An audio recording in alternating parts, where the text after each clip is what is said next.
Banyak lagi kongsian insya-Allah selepas ini. Jangan lupa bersama kita jam 5 petang. InsyaAllah petang ini bersama rancangan Fas'aluna, Tanyalah Kami. Ya, betul. Terus kekal bersama Destinasi IKIM Inspirasi Inforia Islami.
inspirasi, inforia, Islami, semuanya di IKIM. عن ميمونة رضي الله عنها أن رسول الله وجد شاة ميتة أعطيتها مولاة لميمونة من الصدقة، فقال رسول الله صلى الله عليه وسلم: هل انتفعتم بجلدها؟ قالوا: إنها ميتة. فقال: إنما حرم أكلها. Maksudnya bahawa Rasulullah sallallahu alaihi wasallam mendapati seekor bangkai kambing yang dihadiahkan kepada Maula Maimunah daripada sedekah. Maka sabda Rasulullah sallallahu alaihi wasallam, "Kenapa kamu tidak manfaatkan kulitnya?" Mereka menjawab, "Ia adalah bangkai." Sabda Nabi sallallahu alaihi wasallam, "Sesungguhnya diharamkan makanannya sahaja." Hadis riwayat Abu Dawud dan An-Nasai. أمسينا وأمسى الملك لله والحمد لله لا إله إلا الله وحده لا شريك له له الملك وله الحمد وهو على كل شيء قدير. رب أسألك خير ما في هذه الليلة وخير ما بعدها، وأعوذ بك من شر ما في هذه الليلة وشر ما بعدها. رب أعوذ بك من الكسل وسوء الكبر. رب أعوذ بك من عذاب في النار وعذاب في القبر. Kami dan seluruh kerajaan memasuki waktu petang kerana Allah. Segala puji bagi Allah. Tiada sesembahan yang berhak disembah melainkan Allah semata. Tiada sekutu baginya. Semua kerajaan hanya miliknya dan segala pujian hanya untuknya. Dia Maha Berkuasa atas segala sesuatu. Wahai Tuhanku, aku memohon kebaikan yang ada di hari ini dan setelahnya. Sebaliknya aku memohon perlindungan dari keburukan yang ada di hari ini dan setelahnya. Wahai Tuhanku, aku berlindung kepadamu dari kemalasan dan buruknya umur tua. Wahai Tuhanku, aku berlindung kepadamu dari azab neraka dan azab kubur.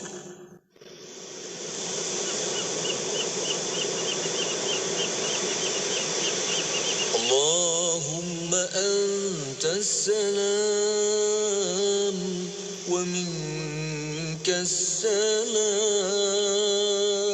wa ilayka ya'udu salam fahayyina ya rabbana bisalam wa adkhilna al-jannata daras salam.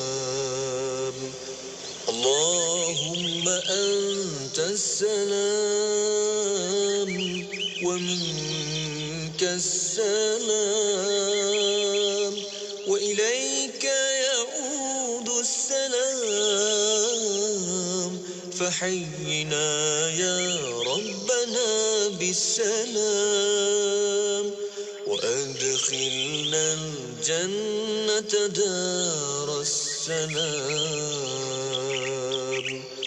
Allahumma antas salam. Ya Allah, ya Tuhanku, Engkaulah kesejahteraan. Daripada mula segala kesejahteraan, dan kepada mula kembalinya kesejahteraan. Maka hidupkanlah kami, wahai Tuhan kami, dengan kesejahteraan, dan masukkanlah kami ke dalam syurga-Mu, negeri kesejahteraan. وإليك يعود السلام فحينا يا ربنا بالسلام وأدخلنا الجنة دار السلام.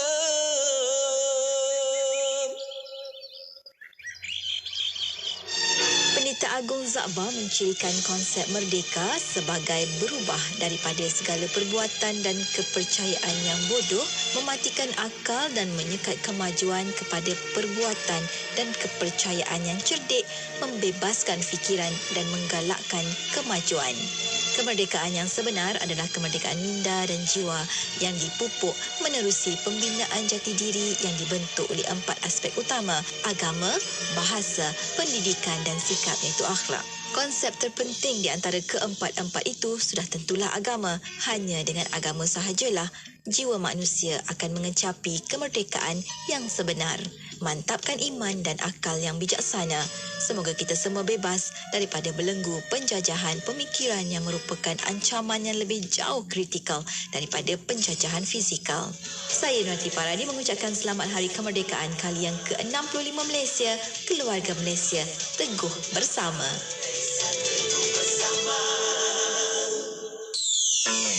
Anda kini sedang mendengar Destinasi IKIM bersama Syafiq Saleh dan Mona Jasman. IKIM Inspirasi Inforia Islami. Alhamdulillah, anda sedang bersama Destinasi IKIM. Syafiq dan juga Mona masih lagi temankan anda menerusi pertemuan kita edisi hari Rabu petang 24 Ogos 2022 bersamaan 26 Muharram 1444 Hijriah. Ya, Alhamdulillah. Terima kasih kepada anda yang masih setia bersama kami. Untuk jam kedua bersama Destinasi pada petang Rabu ini, kita akan membawa secara langsung di FB Live IKIM FM di YouTube IKIM Media rancangan setiap hari Rabu Fas'aluna, tanyalah kami. Yap, betul. Kita akan dengarkan perkongsian oleh yang berusaha Dr. Nick Roskiman Abdul Samad, merupakan fellow kanan dari Pusat Kajian Syariah, Undang-Undang dan Politik Pusat Syarak Institut Kefahaman Islam Malaysia IKIM. Dan seperti biasa, kita juga akan membawakan bicara rancangan ini menerusi di platform media sosial kita di Facebook, di YouTube dan juga anda boleh sama-sama komen, like, share. Dan jangan lupa juga hantar soalan nama Fas Aluna kan. Hantar soalan anda melalui WhatsApp konti 0112900404 dan juga boleh tinggalkan soalan anda di FB Live IKIM FM di YouTube IKIM Media. Petang ini Dr. Ni akan membincangkan tentang topik kita bersungguh dalam belajar. Ya, kita dengarkan sama-sama, kita hayati, belajar dan ambil panduannya nanti, okey? Kekal bersama IKIM Inspirasi Inforia Islami.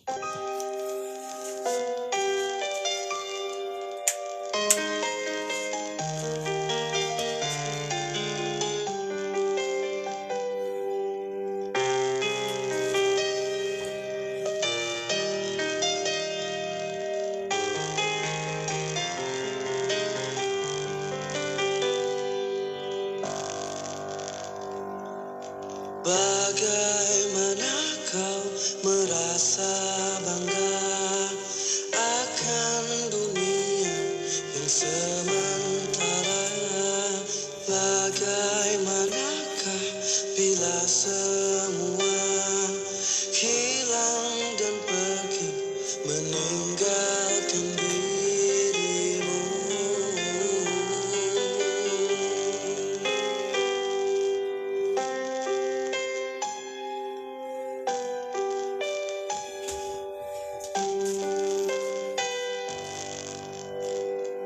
Bagaimanakah bila saatnya waktu terhenti, tak kau sadari?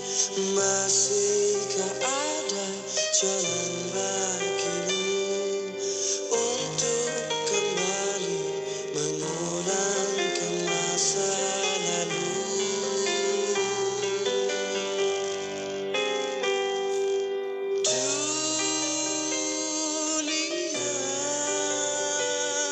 Dipenuhi dengan hiasan semua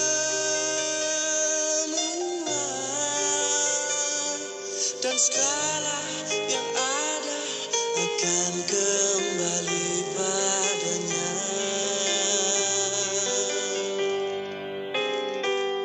Bila waktu telah memanggil, teman sejati hanyalah amal. Bila waktu telah terhenti, teman sejati tinggallah sepi.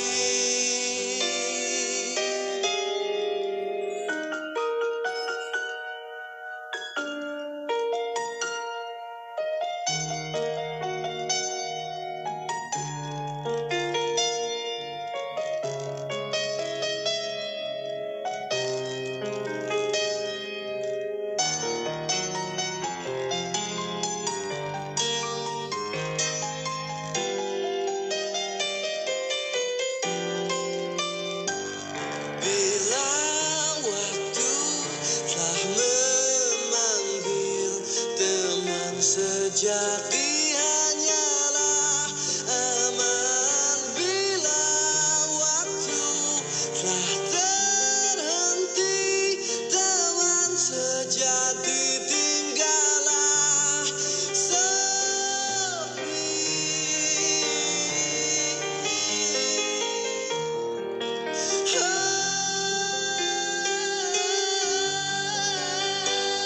Bila waktu telah terhenti, teman sejati tinggallah sepi.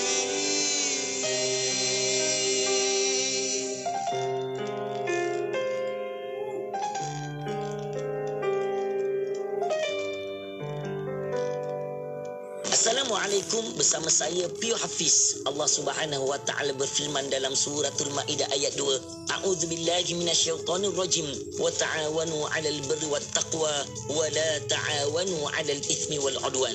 Dan tolong-menolonglah kamu dalam kebajikan dan ketakwaan, dan janganlah kamu tolong-menolong dalam dosa dan permusuhan. Tahukah anda bahawa Yayasan Islam Darul Ihsan Yidi mengawal selia lebih 8,500 orang anak-anak yatim dan juga 19 buah rumah kebajikan anak-anak yatim di bawah selaan Yidi. Bukan itu sahaja, Yidi turut mengawal selia 6 pusat dialisis MAIS di seluruh negeri Selangor serta mempunyai peranan menyampaikan bantuan kecemasan kepada mangsa musibah di negeri Selangor. Beruntungkan anak-anak yatim di negeri Selangor ada satu badan berautoriti yang menjaga hal ehwal kebajikan mereka. Jom bersama kita mengukirkan senyuman anak-anak yatim ini. Daripada Abu Ummah, Rasulullah sallallahu alaihi wasallam bersabda, barang siapa yang membelai kepala anak yatim kerana Allah Ta'ala, maka baginya kebaikan yang banyak daripada setiap rambut yang diusap. Dan barang siapa yang berbuat baik kepada anak yatim perempuan dan lelaki, maka aku dan dia akan berada di syurga seperti ini. Rasulullah sallallahu alaihi wasallam mengisyaratkan merenggangkan antara jari telunjuk dan jari tengahnya. Riwayat Imam Ahmad. Yayasan Islam Darul Ihsan menyediakan platform dalam talian kepada orang ramai untuk menyalurkan infak kepada masjid-masjid, institusi tahfiz dan rumah anak yatim. Muat turun aplikasi Infak Yidi di Google Play Store dan Apple Play Store. Satu sentuhan 1,000 kebaikan. Setiap sumbangan layak untuk mendapat pengecualian cukai. Untuk maklumat lanjut hubungi 0177569478 atau layari Facebook dan Instagram Yayasan Islam Darul Ihsan Yidi. Miri 104.0 FM. Bila kita bercakap tentang manusia, kita kena ingat, kita hendaklah fokus kepada insan itu dalam aspek yang rohnya. Sebab hari ini, dalam dunia hari ini, kekalutan hari ini yang kita banyak. Intipati agama itu adalah sesuatu yang baik. Jadi seharusnya kalaulah ada kepelbagaian pun, kepelbagaian itu harus ditangani dengan harmoni. Mengungkap persoalan kefahaman Islam dalam kehidupan. Anda mahukan lebih pencerahan? Tanyalah kami dalam Fas'aluna setiap hari Rabu jam 5.10 petang. Fas'aluna, tanyalah kami. Semestinya diikim inspirasi euforia Islami. Bismillahirrahmanirrahim. Alhamdulillahirabbil wassalatu wassalamu ala asyrafil anbiya wal mursalin sayyidina Muhammad wa ala alihi wa sahbihi ajmain. Assalamualaikum warahmatullahi taala wabarakatuh kepada para pendengar yang masih setia bersama kami di Radio Sutu Kefahaman Islam Malaysia Radio IKIM. Alhamdulillah untuk waktu ini masih bersama Destinasi IKIM bersama saya Mona Jasman dan juga Syafiq Saleh. Ya, syukur. Alhamdulillah. Kita nak teruskan lagi perkongsian kuliah kita pada petang ini bersama rancangan Fas Aluna yang bermaksud Tanyalah Kami. Juga kita sedang bersiaran langsung di Facebook dan juga di YouTube IKIM. Dan untuk para pendengar boleh tonton di situ dan ada soalan pertanyaan boleh hantarkan melalui WhatsApp konti. Kita buka sebentar saja lagi 01129004 dan juga boleh tinggalkan soalan anda di FB Live IKIM FM, di YouTube IKIM Media. Ya, betul. Terus kita nak mengalung-alungkan tetamu kita yang dah pun bersedia di konti. Kita bersama dengan yang berusaha Dr. Nick Roskiman Abdul Samad, merupakan fellow kanan dari Pusat Kajian Syariah Undang-Undang dan Politik Pusat Syarak Institut Kefahaman Islam Malaysia IKIM. Assalamualaikum Doktor. Waalaikumsalam warahmatullahi wabarakatuh. Apa khabar Doktor? Kaifa haluka? Alhamdulillah Syafiq okey. Alhamdulillah. Baik seadanya. Terima kasih Doktor masih lagi luangkan masa bersama kita. Dan pasti kita nak bincang kalau bersama dengan Dr. Nick ni kita ada tajuk-tajuk yang berkaitan dengan ilmu, ibadah kan, akhlak, adab kita. Dan terima kasih juga kepada anda yang sudi komen, like, share. Sebab itu juga kita boleh sama-sama berinteraksi menerusi rancangan kita pada petang ini. Ya, insya-Allah. Dan untuk petang ini topik perbincangan yang Dr. Nick bawakan untuk waktu ini, bersungguh dalam belajar. Ya, bagaimana kesungguhan yang boleh kita gambarkan di sini Doktor? Mungkin sedikit mukadimah ni Doktor, silakan. Bismillahirrahmanirrahim. Assalamualaikum warahmatullahi wabarakatuh. Alhamdulillah.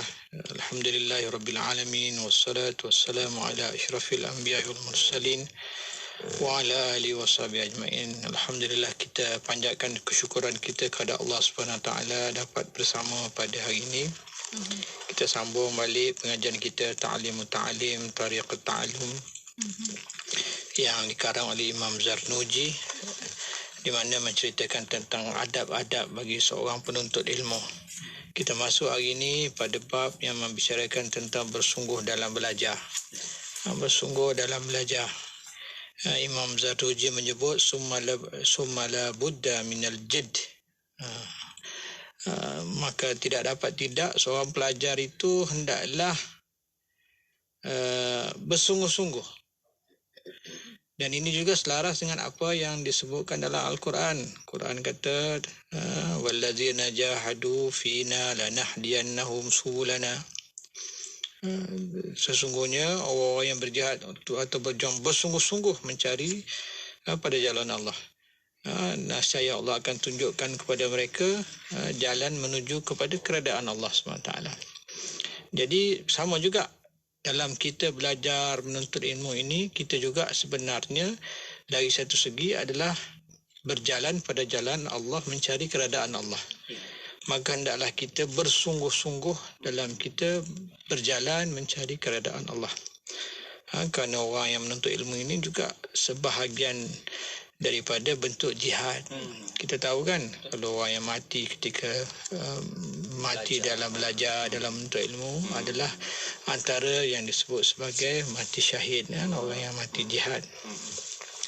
Bukan jihad peperangan saja, itu jihad dalam berjihad, peperang itu satu, ini juga jihad. Cari ilmu Ya, yang seterusnya dikatakan bahawasanya 3 orang yang diminta untuk bersungguh dalam bab menuntut ilmu ini. Pertama, murid itu sendiri. Murid itu pun kena bersungguh. Itu memanglah dia nak belajar, dia tak ada ilmu, dia kena bersungguh. Yang kedua, guru pun kena bersungguh. Guru pun kena bersungguh. Al-muta'allim wal ustaz wal ab. Dan yang ketiganya ialah bapa dia tu kena bersungguh. 3 ni kena bersungguh. Bapa dia, ayahnya. Satu, dia sendiri yang nak belajar kena bersungguh. Yang kedua, cikgu kena bersungguh. Dan yang ketiga, bapaknya kena bersungguh. Ketiga-tiga ni tidak boleh salah satu, ataupun 2/3, ataupun 1/3. Dia kena kesemuanya sekali. Kalau murid bersungguh, guru tak bersungguh. Tak ada juga. Asyik cancel kelas je. Guru malas. Kan? Anak murid seronok. Anak murid semangat. Guru malas. Jadi masalah juga. Asyik cancel kelas. Itu masalah dengan guru. Kalau guru semangat, murid pemalas pun tak boleh juga. Itu lagilah tak jalan. Ataupun murid dah okey, guru pun dah okey, bapak pula. Bapa pula ni tak bagi sokongan, tak nak hantar anak pergi, anak tak boleh pergi sendiri, rumah guru jauh, nak kena hantar naik kenderaan ataupun nak kena bagi duit biaya dan sebagainya. Jadi tidak ada ketiga-tiga sokongan ini ataupun ketiga-tiga unsur ini, tiga-tiga pihak ini, maka tidak akan berjaya dalam menuntut ilmu. Dan seterusnya dikatakan juga bahawa ada ketikanya Allah SWT mentakdirkan orang yang rajin, orang yang cerdik itu ditakdirkan Allah Ta'ala dalam keadaan kalangan orang miskin. Susah, tak ada duit, tak ada harta, tapi dia budak cerdik. Ada juga orang yang Allah takdirkan bodoh, pemalas, tapi dia memiliki harta mak ayah dia yang banyak. Kan? Jadi benda tu berlaku dalam masyarakat. Imam Zanuji menyebut, kau jangan peliklah benda tu. Kalau benda tu nak berkumpul antara orang yang nak keinginan belajar dengan duit banyak, tu jarang berlaku. Dua-dua tu. Orang tu budak tu bagus, budak tu rajin, budak yang cerdik dan juga memiliki duit, harta banyak, mak ayah tinggal duit, jarang berlaku. Kebiasaannya begitu. Budak rajin, anak yatim pula. Budak cerdik, mak bapak tak ada, harta tak ada. Begitulah. Tapi budak yang pemalas, yang ni apa semua ni, kaya-raya pula. Mak ayah kayanya, jutawan,nya, influencernya ke apa benda ke. Kan, macam-macam kan. Tapi dia ni malas belajar, tak minat belajar, tak suka belajar. So kalau Allah takdirkan berkumpul dalam diri engkau dua benda ni, orang yang cerdik dengan orang yang memiliki harta, memiliki kesenangan, kemudahan untuk belajar, bersyukurlah. Bersyukurlah, alhamdulillah. Tapi kepayahan itu merupakan sebahagian daripada lumrah untuk orang yang ingin menuntut ilmu.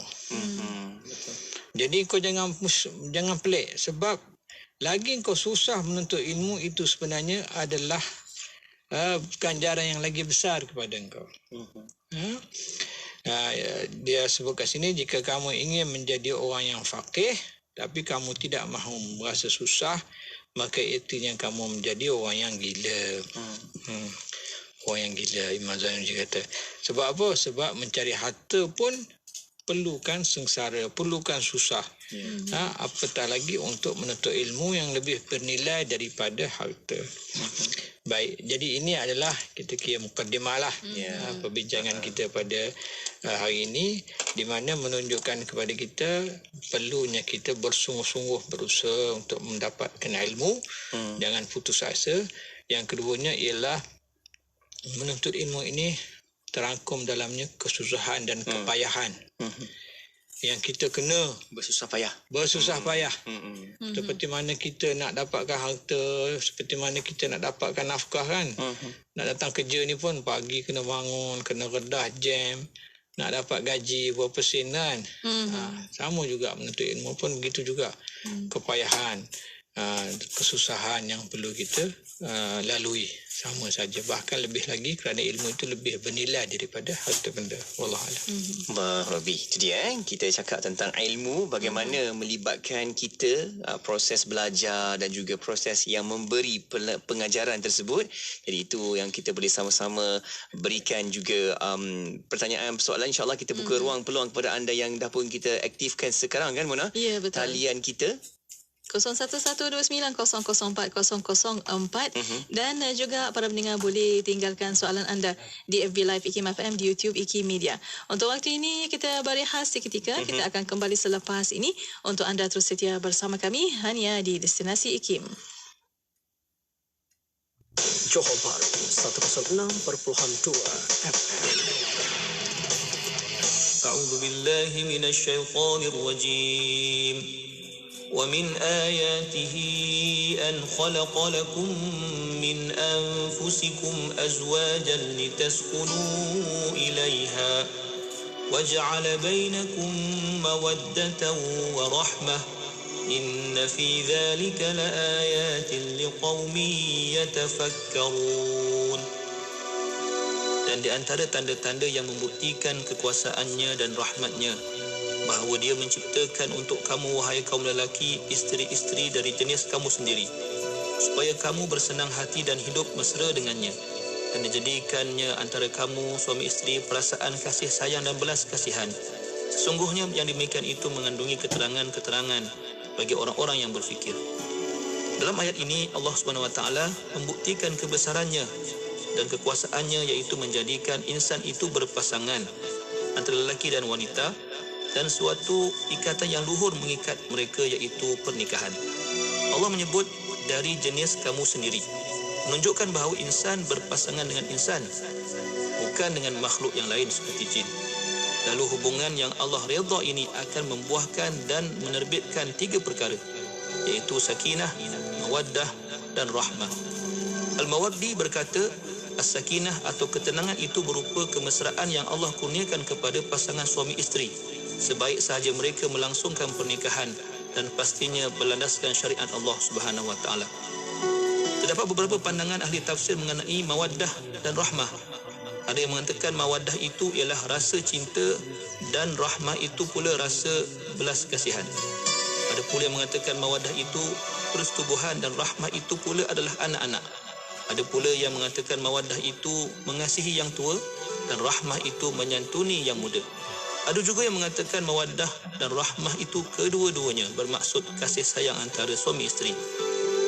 Apapun pentafsiran terhadap mawaddah dan rahmah itu, sesungguhnya pernikahan itu merupakan syariatullah, pada masa yang sama memenuhi tuntutan sunnatullah. Hasilnya pastilah redha Allah Subhanahu Wa Taala. Baginda Rasulullah sallallahu alaihi wasallam itu hadir membawakan akhlak yang baik, maka akhlak itu bukan ada tertentu waktunya, tetapi di dalam seluruh keadaan dan waktu, supaya kita dapat membawa cerminan akhlak Muslim dalam kehidupan kita sentiasa, bahkan menjadi contoh kepada orang-orang lain tentang inilah Islam. Maka tidak boleh tidak kita mempelajari ilmu Islam ataupun mempelajari ilmu akhlak supaya dapat kita amalkan. Assalamualaikum, saya Rafi'i, pendengar setia dari Pahang. Radio IKIM memang menjadi pilihan saya sewaktu memandu dan bekerja. Tanpa Radio IKIM, rasa tak lengkap hidup ini. Untuk itu, anda juga kena teruskan mendengar Radio IKIM, inspirasi Inforia Islami. Bismillah, alhamdulillah, wassalatu wassalamu ala rasulillah. Alhamdulillah, masih bersama Destinasi IKIM pada waktu ini untuk rancangan Fas'aluna. Tahniahlah kami. Ya, betul. Kita masih lagi bersama langsung di Facebook Live IKIM FM dan juga di YouTube IKIM. Jom sama-sama sertai kita di situ. Jom komen, like dan share dalam pertemuan kita pada hari ini. Dan kita masih lagi buka ruang peluang kepada anda. Hantarkan soalan dan juga pertanyaan menerusi ke talian WhatsApp konti 01129004 004. Ya, dan masih bersama untuk waktu ini bersama yang berusaha Dr. Nik Roskiman Abdul Samad, Fellow Kanan Pusat Kajian Syariah, Undang-Undang dan Politik, Institut Kefahaman Islam Malaysia, bincangkan tentang topik petang ini, bersungguh dalam belajar. Ya, okey doktor. Bagaimana, kenapa kita ni memang dituntut sungguh-sungguh doktor untuk kita sungguh-sungguh fokus dan bila belajar tu kita buat untuk dapatkan ilmu doktor? Ya. Saya sambung balik Syafiq, silakan. apa yang dibincang oleh Imam Zarnuji ni. Beliau menyambung dengan membawa satu syair di sini. Beliau kata biqadri al-kiddi tuktasabul ma'ali wa man talaba al-ula sahira al-layali tarumul izza thumma tanamul laylan yaghusu bahra man talaba al-layali ulul ka'bi bil himamil awali. Yang kira-kira maksud dia, kemuliaan itu akan tercapai menurut kadar kesengsaraan. bagaimana susah kita, itu maka begitulah kepayahan dia, maknanya kemuliaan dia dapat kemuliaan. Sebab tu macam solat tahajud kan kita susah nak bangun solat, tapi ganjaran dia besar lah kan. Sama juga puasa sunat Syawal, susah nak puasa sunat 6 Syawal tu, senang tu.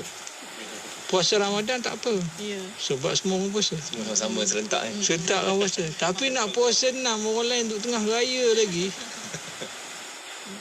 Jadi benda yang susah tu besar pahala dia, besar ganjaran dia. Jadi apa lagi dia kata, maksud syair tadi, kemuliaan itu tercapai menurut kadar kesusahannya. Barang siapa yang inginkan kemuliaan, maka harus meninggalkan tidur malamnya. Ini dia merujuk kepada orang yang belajar tadilah. Dia kena berjaga malam, kurangkan tidur, burning the midnight oil kan, orang putih kata, kurangkan tidur. Ini untuk orang belajar.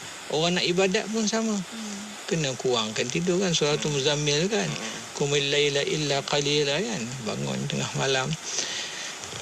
Lepas tu sama ni lagi, kamu ingin kedudukan tinggi tapi kamu enak-enak tidur seronok-seronok pada malam hari. Macam mana? Padahal orang yang mencari permata pun menyelam ke dasar lautan. Kita nak permata kan, permata yang dalam dalam shell tu kan, dalam tiram apa tu kan, dalam tu bawah nak ambil dia, dasar dia bukannya duduk kat sini, jauh. Darjat yang luhur, darjat yang tinggi itu seiring dengan cita-cita yang tinggi. So kalau kita memiliki cita-cita yang tinggi, kita kenalah juga berusaha yang tinggi. Betul. Jaranglah orang yang berjaya dalam apa pun yang dia buat sekiranya dia tidak disertai dengan usaha dan kesungguhan yang kuat. Pasti dia kena ada usaha dan kesungguhan yang kuat. Nak kaya pun sama, nak permata pun sama, nak apa saja dia kena berusaha, kena bersungguh-sungguh. Ada juga orang kaya yang tak berusaha, dia dapat harta pesaka. Mak ayah dia yang berusaha. Kan, pesaka.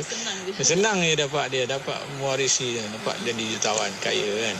Tapi yang susahnya ayah dia tu. Itu jaranglah berlaku kan, bukan benda yang selalu berlaku. Jadi untuk kita mendapat ilmu, maka Imam Zanuji kata adalah kita bersungguh-sungguh. Banyaklah di sini saya tak maulah nak membaca semua.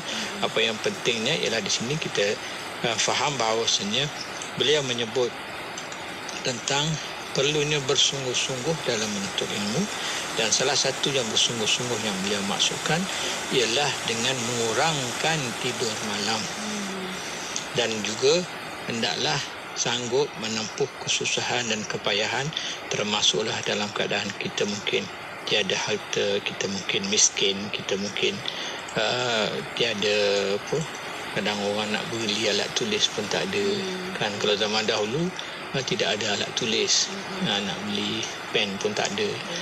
Sekarang ni mungkin tidak adalah orang yang susah itu. Jadi begitulah antara yang diutarakan. Mungkin ada soalan-soalan mungkin kita raihkan sebelum saya sama lagi. InsyaAllah ada soalan yang kita dapat, Doktor, di talian WhatsApp kita 0112900404. Ada sahabat kita bertanya, namanya Puan Azizan Ismail. Okey, Doktor, mana lebih sesuai menghantar anak menuntut ilmu ke pusat-pusat pengajian ataupun memanggil guru-guru datang rumah untuk mengajar ilmu? Mungkin untuk memelihara anak dari pengaruh kawan-kawan tak elok kat luar serta masalah sosial yang berleluasa. Jadi bagaimana, Doktor? Guru datang rumah atau hantar anak ke kelas? Ya, betul. Ya. Dia dari segi adab dia, murid yang pergi guru kan. Kita dah baca dulu kan. Al-ilmu yu'ta kan. Walayati kan. Murid yang pergi kepada guru. Itu kisah zaman Amirul Mukminin Imam Malik kan. Apabila dia nak Khalifah Al-Ma'mun, kalau tak silap saya, nak suruh imam pergi istana dia mengajar anak dia, dia kata adabnya ialah anak kau tu datang ke tempat aku. Itu zaman dulu kan. Kalau kita boleh ikut, baguslah. Itu yang dikatakan adab. Tapi zaman sekarang ni mungkin ada macam-macam sekarang ni kan. Situasi COVID lah, online-nya kan, tak boleh nak pergi berjumpa, interaksi face to face lah. Lepas tu kadang guru pun jauh, lebih dekat di kadang guru seorang tu nak orang kampung nak belajar kan, satu kampung tu nak belajar. Kalau ikut yang tu maknanya satu kampung tu kena pergi rumah guru kan, 20 orang kan, kena sewa bas sendiri kan. Selagi mudah kadang tu guru yang datang ke kampung tu kan, memudahkan. So benda tu tidaklah rigid, kita tengok pada keadaan dan suasana. Kalau ada keperluan di mana guru datang, sekarang pun dah guru pun tidak merasakan itu tidak beradab. Kalau dia pergi pun dia boleh, dan kita raikan dan hormat dia, kesusahan dan kepayahan dia datang tu kita kena hargailah. Sedangkan sepatutnya dari segi adab yang betul kita yang pergi. So kalaulah dia datang ke tempat kita, kita kena hormat dan hargai. Baik, kalau dari segi mana yang baik tu, saya rasa benda tu tergantunglah kepada situasi masing-masing. Kalau kita rasa benda tu lebih selamat untuk mengelakkan anak-anak kita dengan pergaulan yang tidak elok di tempat-tempat yang tertentu, katakanlah pusat pengajian tu tak berapa elok kan, adanya sekitarnya adanya masalah akhlak dan sebagainya, kita rasa lebih baik bawa guru. Itu satu pendekatan yang mungkin boleh dipertimbangkan. Sekarang pun ramai orang buat homeschooling kan, homeschooling sebab salah satunya itulah, dia nak mengelakkan anaknya daripada bercampur dengan orang-orang yang rosak akhlak peribadi. Jadi itu salah satu yang dibuat zaman sekarang. Jadi kita kata di sini ialah apa yang disarankan oleh para imam kita zaman dahulu bukanlah berbentuk dalam kita kata rigid, strict. Kita boleh sesuaikan mengikut konteks dan suasana. Kalau kita rasa ada keperluan berbuat begitu demi maslahah yang lebih besar, maka datang menjemput guru ke rumah itu pun boleh, tapi dengan dihormat, beri satu penghormatan dan meraihkan dia. Dan jangan kita buat kadang kita tak hormat guru datang ni, itu pun masalah juga. Guru datang susah payah datang, kita tak hormat guru, itu banyak juga saya lihat. Berilah apa yang sepatutnya diberikan, ganjaran-ganjarannya kan. Kita kadang guru panggil guru ajar piano ke ajar ni, kita bayar mahal-mahal kan. Kalau ustaz datang ajar Quran ke apa ke, kita bagi berapa sen saja kan. Ustaz tak minta, tapi kita kena faham lah kan, kesusahan dan kepayahan, komitmen dia datang semua kos itu terlibat lagi. Kita kena faham benda macam tu.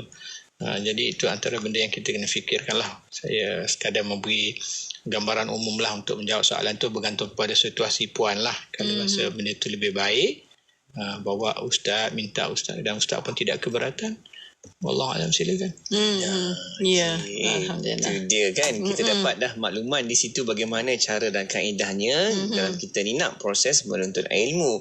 Dan ada lagi juga satu soalan, kita nak ke Negeri Sembilan. Ada sahabat kita bertanya, kita nak kena seimbangkan ilmu dunia akhirat ke atau melebihkan ilmu akhirat yang kekal? Sekejap lagi doktor ni akan berikan panduannya. Ya, betul itu. Dan untuk waktu ini, kita berehat seketika. Kita akan kembali selepas ini untuk anda. Terus setia bersama kami hanya di Destinasi IKIM.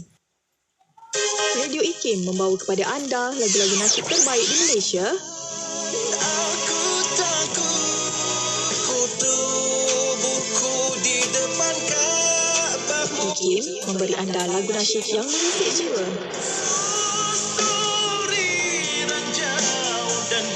IKIM, inspirasi Inforia Islami.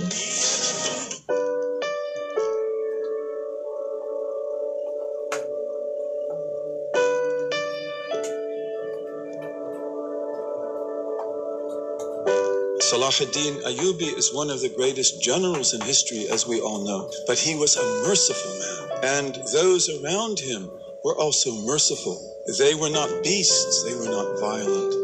And whenever we see people who call themselves Muslims, but who are completely devoid of mercy, then we know that they have taken a wrong turn. This is not Islam, and they are in danger of eternal punishment. Because whoever does not show mercy will be shown no mercy. And lack of mercy is a curse, just as the gift of mercy is one of the greatest gifts of all. And mercy is the foundation of civilization. Lagu-lagu nasyid. Hanya di Inspirasi Inforia Islam. Inspirasi Inforia Islami hanya di Radio Institut Kefahaman Islam Malaysia. Terima kasih kepada anda yang masih setia bersama kami untuk waktu ini bersama rancangan Fasaluna dan Nira kami. Ya, betul. Kita sedang bersedia langsung di Facebook Live IKIM FM dan juga di YouTube IKIM. Terima kasih kepada anda yang dah pun mula like, share dan komen.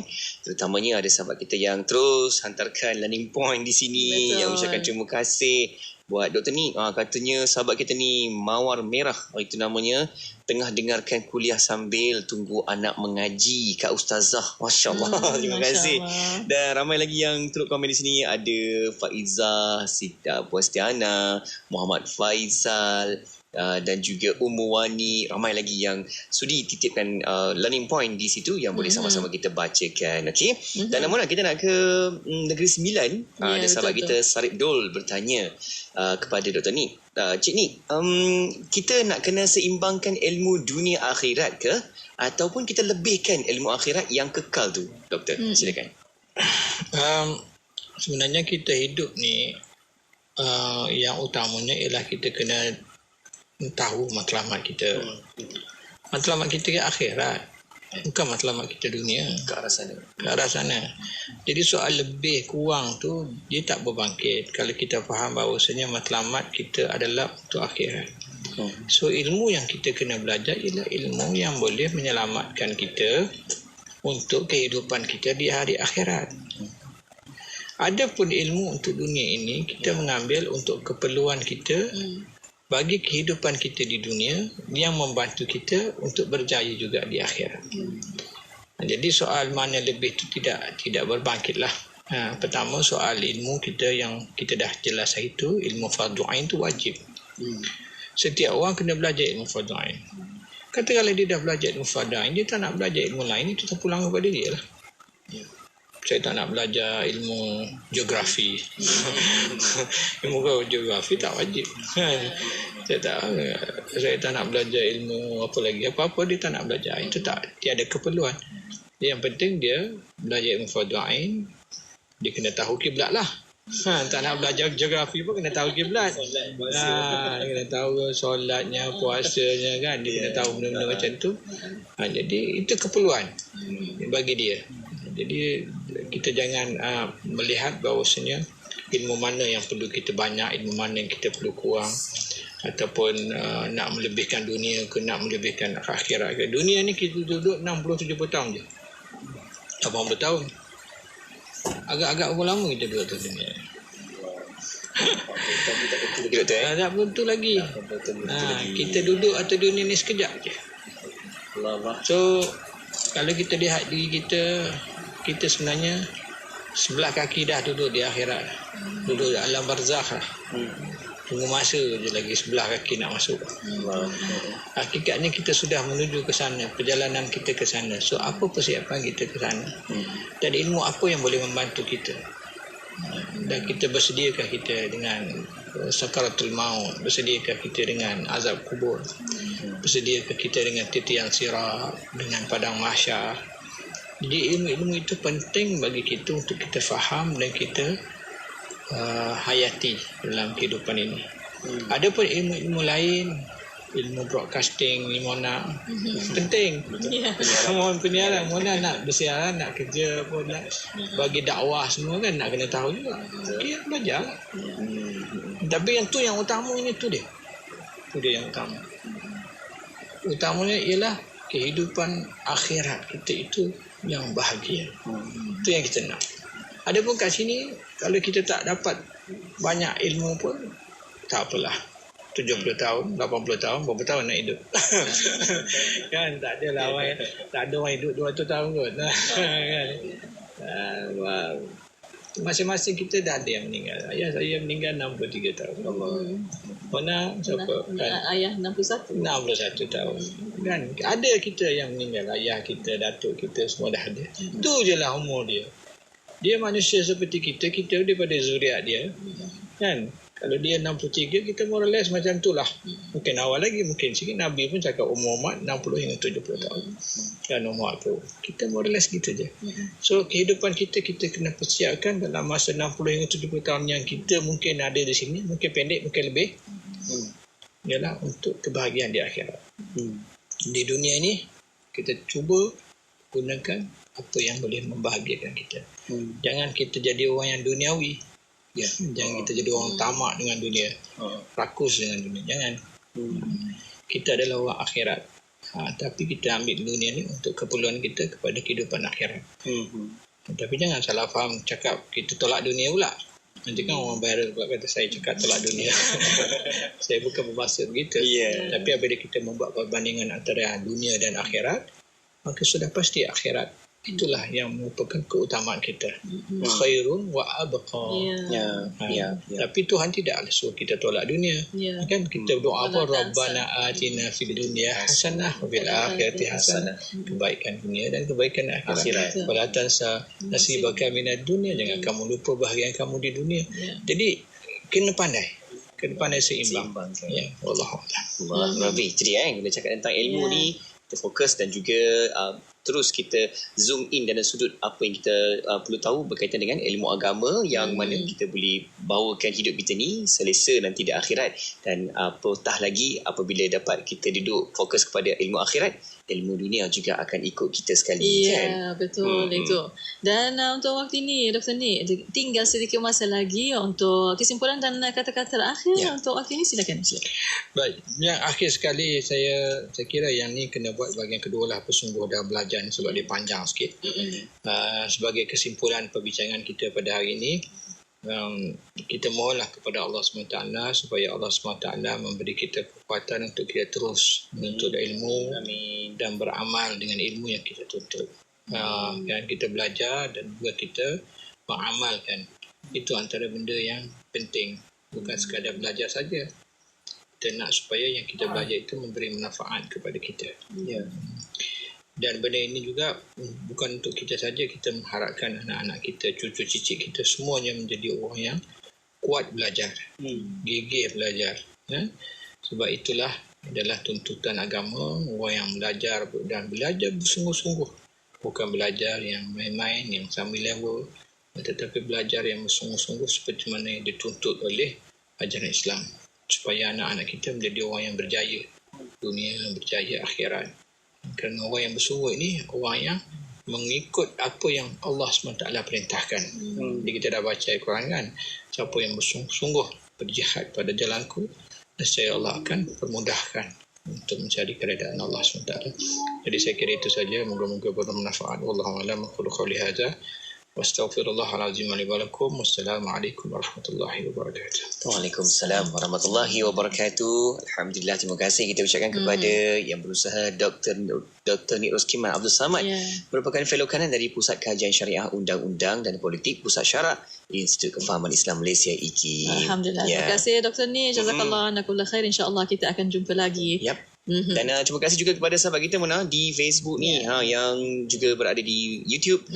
Tak lupa untuk terus komen, like, share dalam apa sahaja pertemuan kita hari ini, membincangkan tentang tajuk bersungguh dalam belajar. Lepas ni kita sungguh-sungguh ni kan, kalau orang tua cakap kena pulun kan?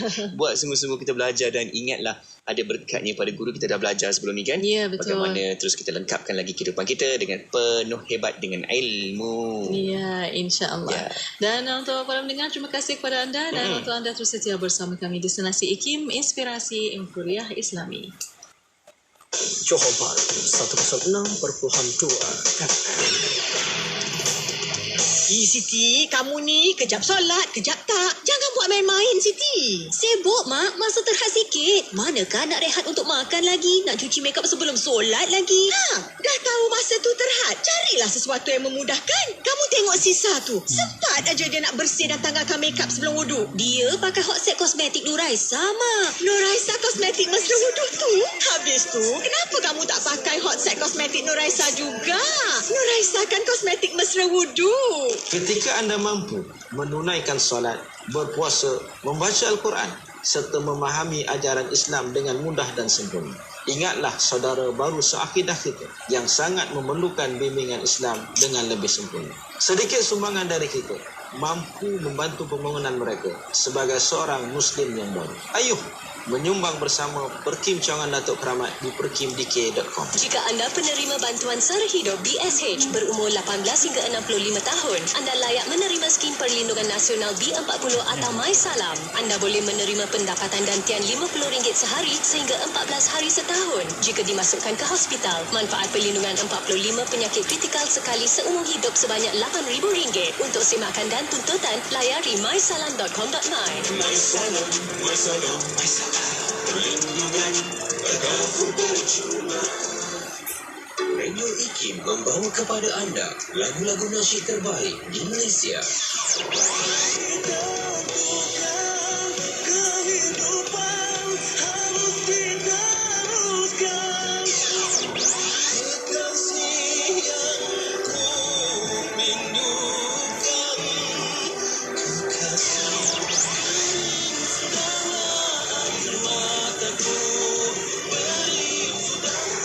Memberi anda lagu nasyid yang mengusik jiwa. IKIM, inspirasi untuk ria Islam. Nilai-nilai bersama IKIM. Hikmah. Nilai yang kedua adalah hikmah.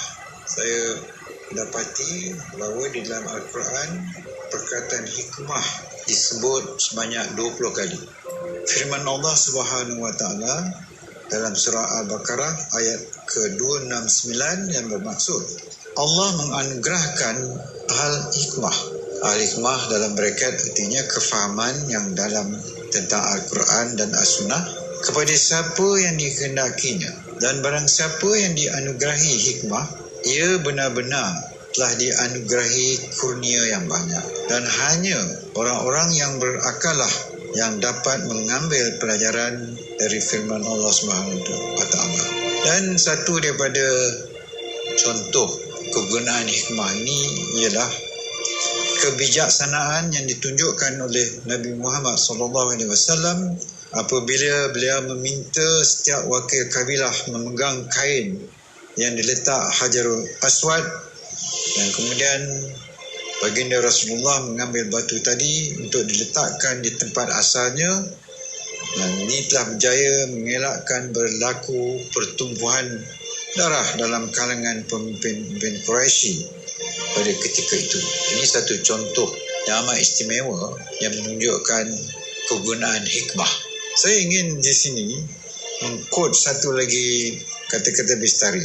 Pada kurun 1300 dan sekitarnya, ada seorang hamba Allah yang bernama Nasreddin Hoja. Saya fikir ramai yang mengenali tokoh ini. Lahir pada tahun 1208. Beliau adalah seorang scholar and a learned person, yang seorang ilmuwan. Dia bangsa Turkish. Maaf sekali lagi dalam bahasa Inggeris. Once someone asked Hoja, how can one obtain wisdom? Wisdom ni lebih kurang artinya hikmah. Orang ni bertanya, how can one obtain wisdom? Hoja ni reply, dia menjawab, always listen attentively to what the wise and learned men tell you.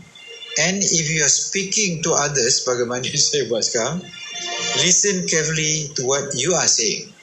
Ini kata-kata amat Bestari. Artinya, apabila seorang yang ada ilmu berbicara kepada kita, amatilah apa yang dilafazkan oleh insan yang berkenaan. Tetapi apabila kita berucap kepada orang ramai, hayatilah, amatilah apa yang kita tuturkan. Petikan ucapan Allahyarham Tun Ahmad Sarji bin Abdul Hamid, mantan pengerusi IKIM.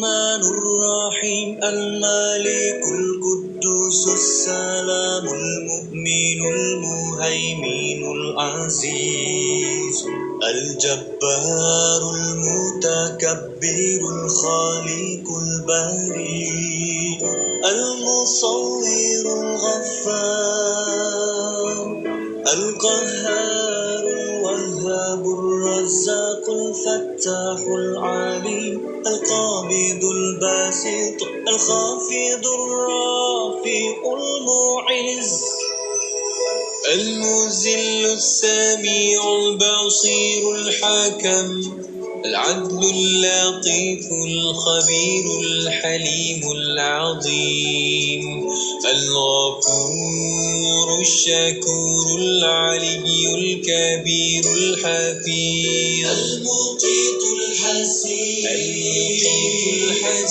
الجليل الكريم الرقيب المجيب الواسع الحكيم الودود المجيد الباعث الشهيد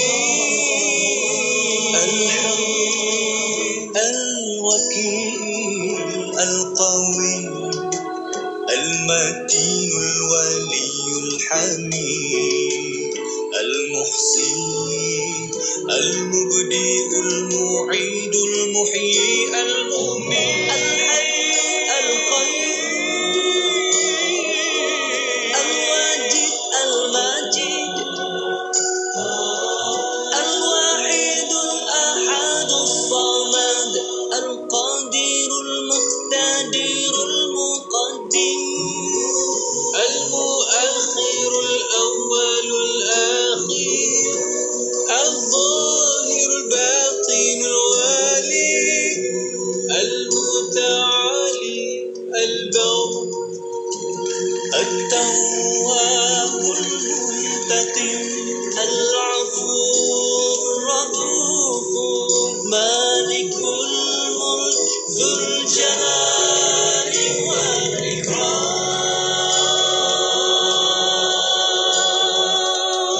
المقسط الجامع الغني المغني البارئ الله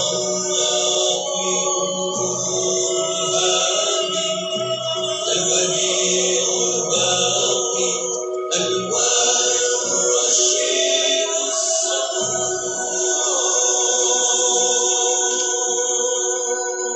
Inspirasi, Inforia, Islami, semuanya diikin. Pengumuman azan maghrib ini dibawakan khas oleh Yayasan Izi Prihatin. Apabila seseorang anak Adam itu meninggal dunia, maka terputuslah amalannya kecuali 3 perkara. Sedekah jariah, ilmu yang dimanfaatkan dengannya, dan anak soleh yang mendoakan untuknya. Hadis riwayat Muslim. Hadiahkan pahala berpanjangan kepada kedua orang tua dengan menyumbang melalui projek Baikuli Surau di pedalaman. Layari www.yayasaniziprihatin.org untuk maklumat lanjut.